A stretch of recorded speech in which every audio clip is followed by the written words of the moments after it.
use of RNZ's expertise in the live recording of music.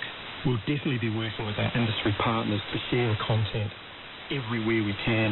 A good example of that is New Zealand Hip Hop Stand-Up, which will be released later this month, which I think is a good example of us starting to look at how we can connect with these people. But we think that we need to be where the audiences are, and some of these younger audiences are never necessarily wanting to come into RNZ National or RNZ Concert, and we shouldn't try to force them to. These diverse audiences, and there is an opportunity there. So in 2016, you were on the receiving end of a pretty scathing broadside from Willie Jackson, now Labour MP, and one of the things that he said is you're more likely to hear a bird before a Māori presenter on RNZ National. So, above all else, RNZ has never had a non-Pākehā host for any of its flagship daily shows. And that was in early 2016, and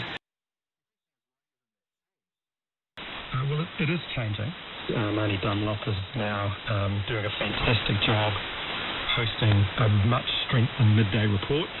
Marnie's brought her te reo skills, her knowledge of Te Ao Māori to that job. So we have got a change there, which I think is worth noting. And there's lots of good things that have happened in that time. And we've got a absolutely top Māori news reporting team that lead the way in setting the news agenda, and the use of reo has definitely blossomed in RNZ since that time, in normalising the use of te reo as part of New Zealand life. Jim Mather is now the chairman of RNZ, the former CEO of Māori Television, and is bringing a very strong Māori perspective to that job and being very challenging for us. So I think we're making good progress, but there's lots more to do, and I'm certainly not complacent about the challenge ahead. The big ones that Willie Jackson was talking about, Morning Report, the biggest show that there is on RNZ, in 95 years. And there's still never been a non-Pākehā host for any of those shows.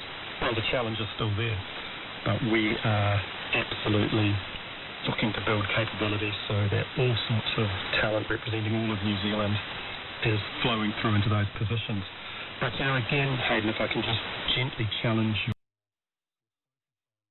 presenting roles and radio output, the blossoming of voices and perspectives, today a language, and if you just look at RNZ Pacific, really highly skilled team covering the Pacific, all of that work is represented not just on air but also in every bulletin.